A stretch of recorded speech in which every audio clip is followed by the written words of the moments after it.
If you're feeding to your baby to sleep and it's working, then this video is not here to shame you, because feeding to sleep is not a mistake, it's biology.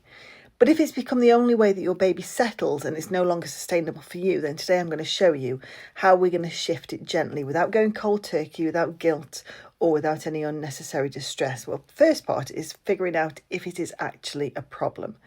It is a brilliant regulation tool. Suckling lowers stress hormones, proximity increases oxytocin, a full tummy promotes relaxation, and with breast milk as well, there are additional sleep supporting components like melatonin, and that varies across the day. With formula, you still have that lovely warmth, that fullness, that rhythmic sucking, and of course the connection. That's not accidental, it's physiology. Feeding to sleep only becomes a problem when it stops working for you. And that's a sustainability conversation, not a morality one. Now, the mistakes that most parents make that I see is removing the feeding to sleep too quickly. They go from feeding fully asleep to wide awake in one jump, and that sudden withdrawal often leads to so much more distress and much more confusion for your little one.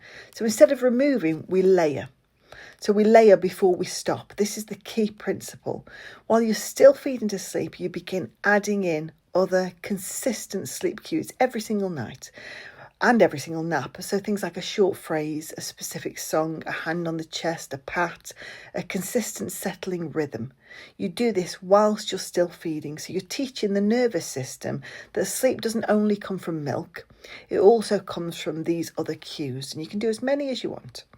And then we transfer that regulation. So once that new cue feels predictable and familiar for your little one, we finish the feed slightly earlier. Not wide awake, just not fully asleep. Then we use the layered cue and carry on with that to support the final drift off into sleep. You're not removing the regulation, you're transferring it. Now, what can we expect from this? There will be some protest.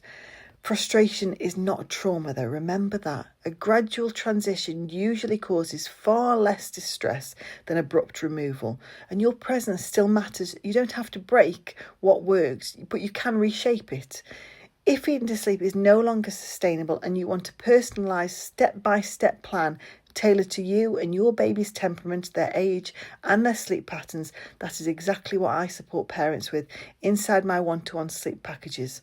You'll find the link below, but let me know in the comments. Are you happy feeding to sleep, or are you thinking about shifting it maybe into doing something different?